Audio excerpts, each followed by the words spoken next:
G'day, and welcome back to Everlasting Summer. We're supposedly meant to be fearing ourselves. I can't quite remember the context, but it seems a bit creepy. So, the one worth fearing is yourself. He said softly, as to not hurt my ears. You know how funny it is when human bones crack as they slowly break from distension? I don't think the word funny is the best way to describe it, but you keep going. Looks like he has finally lost his marbles. I've got a bag here for you if you need a spare amount back. Just a thought. You need marbles? I've got some. Listen, I understand everything, but... No, you don't. The other one thinks that's a bit much too. But it doesn't matter. Nobody but you really here. The pioneer suddenly fell silent. Well, no, I don't agree with you. Because you don't know what could be real. You're probably thinking why I didn't check this all by myself, aren't you? Why I didn't try to reach the nearest village or town. Yes, I did have such thoughts, so I could read my mind. Why wasn't I suspicious? Why was I doing different stuff instead of searching for answers? Well, yes. Forget about it. That's normal. We all behave like this for the first time here. But how many others have you seen so far? Not that many. The pioneer was lost in thought. I wonder what he's thinking about. About 10 people, maybe.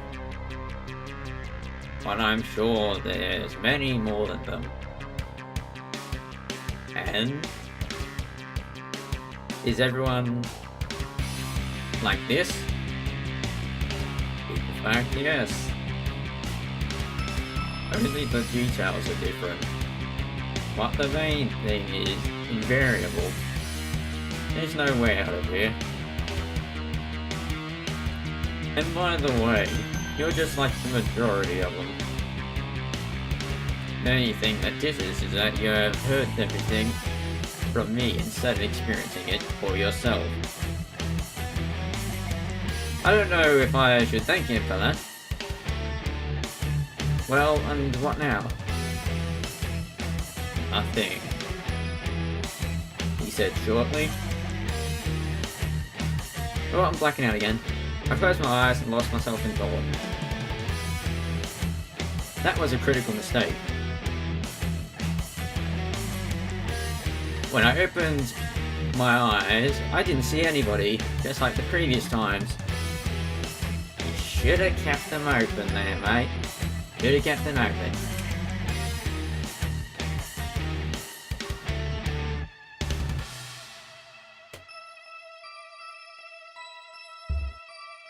Now you have to process all that. So it's clear what's going on now. But in fact, how could everything he said guide me to an answer? Yes, I'm not alone. Yes, everything reoccurs. But what's the reason for all this? And what is more important, where's the way out? I don't know. Are you asking me? Why would you ask me? The only useful thing that I extracted from the conversation was that the local inhabitants were not worth fearing. And that was quite significant to me for now, since it was much better to sleep in a warm cabin instead of the forest. I sighed, took my things, and headed towards the camp. As I was walking, the conversation with my fellow sufferer popped up in my mind every now and then. Why did I not ask him about the message on my phone? And some other stuff. There were hints, after all. Maybe if I had found some details out, I could have drawn some conclusions. However, it didn't seem like our meeting would be the last one. The lights were on in Olga Dmitrievna's cabin. I opened the door gently and went in. Jacob the devil, here you are. The camp leader said angrily. Olga Dmitrievna, I'm so tired now, so let's put off the lecture. Tired of what, I wonder? From everything. I snapped rudely. The camp leader looked at me with surprise. I fell into bed without undressing. Semyon, a role model pioneer shouldn't behave like that. And how should he behave then? Well, not like that. The camp leader stumbled for a moment as if struggling to pick the right words. He should respect his seniors. I respect you immensely, for sure. Semyon, The sarcasm in my voice didn't go unnoticed. And now I'd like to sleep. wait, By the way, how far is the nearest town? When does the bus arrive? How can I even get out of here? I asked in a surprisingly calm voice. There's no answer, and there shouldn't have been any. I said all this in order just to get rid of her. Why are you silent? I'm tired. Let's talk about this tomorrow.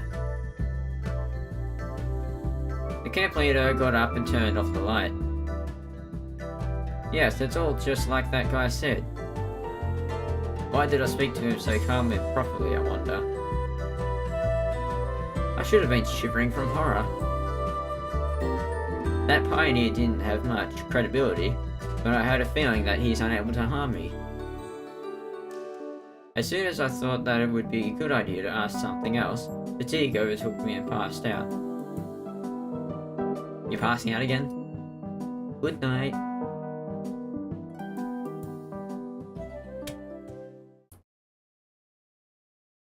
Day 7.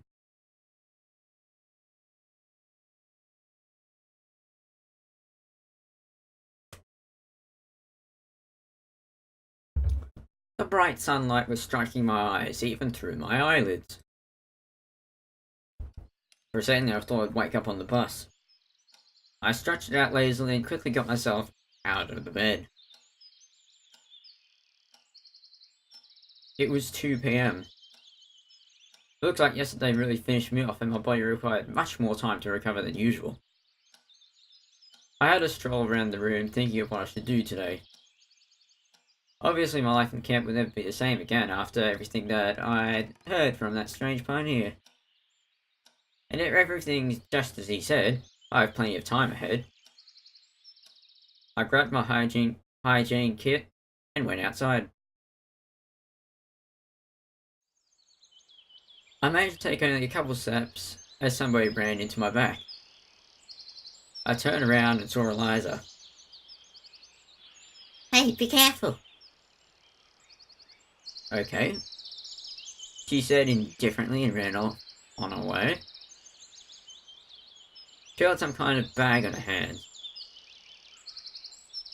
Ah, whatever. Yet another ordinary day in this crazy place. She probably stole it from somewhere.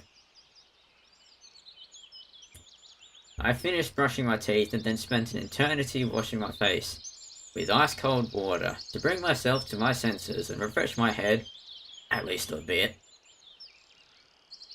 I felt a little bit better after that. Suddenly, hope struck me from out of nowhere. It wasn't a hope that I'd likely to leave this place safely. Rather, I just didn't want to believe that everything is as bad as that guy told me. Good morning. Oh, hi.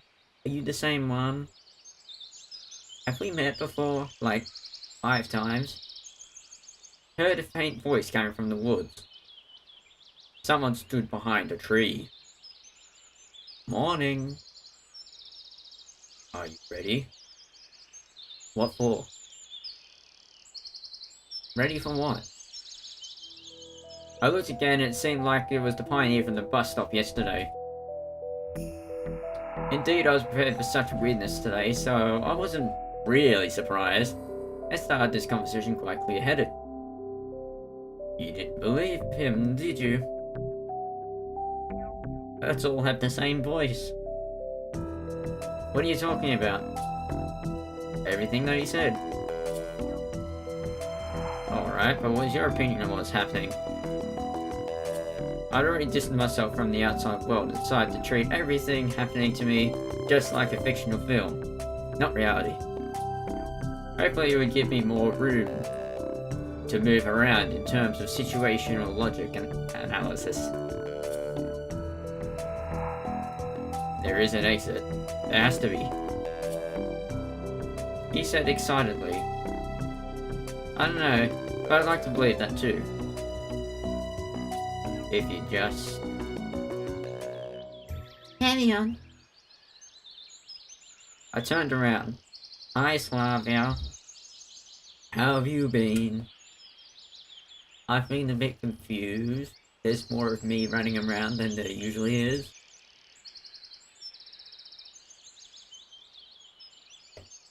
There was one hanging out in this tree behind me, and he's gone now.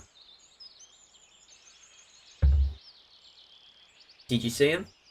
No? Oh, you can't talk unless I progress the story. Okay. With my magic, I shall progress. Savio is standing right next to me. Oh, hi. I was looking in front of me. Who are you talking to? Me. I'm crazy. Don't trust a word I say. I might be listening.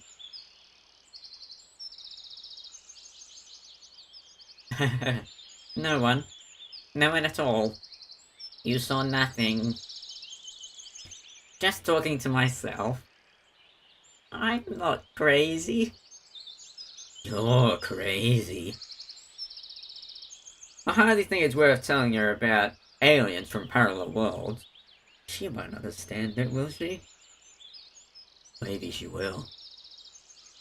She probably can't even see them anyway. Have you prepared already? Prepared for what? Something I missed again? Prepared for another hike? No. Today's the last day of the session. What? A stupid smile settled on my face. There'll be a bus this evening. We're leaving. Oh, yeah. Are we actually leaving? Is this the end of the game? Or are we gonna start again? I'm ready for even the most incredible twists, but... was this what that mysterious pioneer was talking about? Probably it was. Well, apparently I'll have to go for a second lap and live yet another week in this camp. But this time, I know everything. No, I don't. I know nothing. I haven't packed yet. It's not like I have much to pack anyway. Okay. Savia shifted her gaze. Seemed like she wanted to say something but hesitated. I'll see you then. Bye. Yeah, see you then. With or without my many doppelgangers. No response? That's normal. I had to ask when we're leaving at least. I went to the square with the intention of discovering her. There's got to be someone I know there. But believe it or not, there was only Gendo waiting for me at the square. Probably all the pioneers are busy packing. I took a seat in the bench and just stared at the sky. It's blue. It turns out that today I just have to wait for the departure, pass out on the bus, and wake up in the camp again, just like the first day. Everything was drowning in silence, except for me talking out loud. It's exactly that time of summer day, when the sun seems stuck in the sky, the birds and crickets are gone for an after-lunch doze, and the wind is saving its energy to deliver long-awaited coolness to people in the evening. It suddenly crossed my mind that I haven't just missed lunch, but I haven't had any breakfast either. It was ridiculous to search for anything in the canteen. The pioneers had truly cleaned up everything just before the departure. I scratched my head and made my way to Olga Dmitrievna's cabin. Surely there should be something edible in this table's drawer. Someone called for me just as I approached the door. Darn it. Oh, it's Zurich and Electronic. They swiftly approached the cabin. Do they have that robot girl with them? Are they allowed to build robot girls? Are you already packed? Wrong voice. Are you already packed? Rather similar. Already packed up? Packed up? My belongings? Yeah, those. I answered, imitating him. You haven't quite been yourself for the last few days. What made you say that? How should I know? You know better. Well, do I? I mean, why are you so concerned? No reason. A real pioneer always treats the comrade's problems as his own. I cast a skeptical look at him.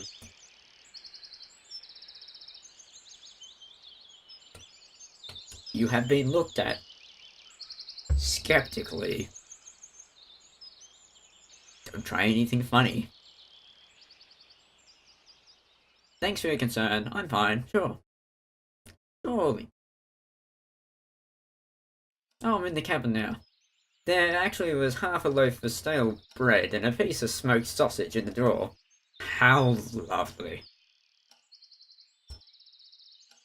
I've ate everything with deliberate pleasure, washing it down with smelly water that Olga Dmitrievna probably used to water the plants. There's a knock at the door, I wonder who that is. Just as I finished, someone started knocking on the door. Come in. Oh, it's Ulania. Uliana. Still don't forget how to say your name. Uliana rushed into the room. Oh, it's just you. Yeah, what about it? He said disappointedly. And who did you expect to see? A circus complete with bears? Uliana giggled. There's Olga Dmitrievna. Don't know. I shrugged. I know it. I don't know. Because I don't know. Is that good enough? I don't know because I don't know. What do you want from her anyway? Got to ask something before the departure. I've got to have a drink before the departure.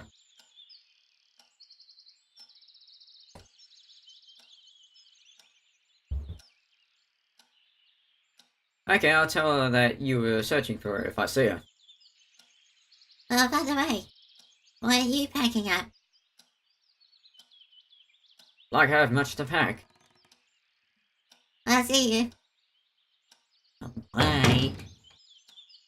She cracked a sly smile and bounded out the cabin, slamming the door behind her. And still, it's really strange that nobody seems to be puzzled by the sudden departure. Of what? And why am I the only one who is not expecting it? Like everyone really cares if I pack my things up. As well as that, doesn't anyone care that this is the last time we're seeing each other? The words of that guy in the forest yesterday about all the camp's tenants being unreal suddenly sprang into my mind. Well, right. Right now, I'm more ready to believe it than ever. The desk drawer where I found my breakfast contained lots of odds and ends. I grabbed a pencil and a piece of paper, examined them for some time, and then slipped them into my pocket. Just in case, for some reason, yeah. I had no intention of watching over all the pioneers running around and packing, so I just lay in my bed and didn't even notice how I dozed off. Blank. It was somebody's voice that woke me up.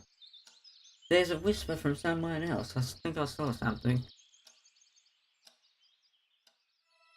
Oh, it's you again.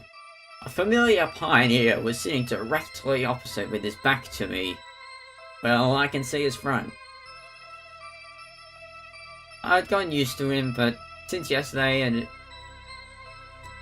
him a bit since yesterday, and it even seemed that I stopped fearing him. Why do you always hide your face? Because you shouldn't see it. If you say so, punch. But why'd you do that for? Because I wanted to see your face. No, you have to show me your face. Got a mark on it. I wasn't in a position to argue. Oh, fine, okay. So what are you going to reveal this time? You already know that it's the last day of the session, don't you? Yep. And you've already spoken with that one. Yep. So what did he tell you? Nothing special. He said that there's an exit out of here. The pioneer burst into laughter. Yeah, I believed that too ages ago. And now? And what is now? Now is the end of the episode, because that's all the time I got for this episode. If you enjoyed it, be sure to leave a like. If you enjoy what I do, why not subscribe? I don't know how much longer this has to go, it might take another episode or so. But thanks for watching, have a fantastic day, and be sure to tune in next time. Cheerio!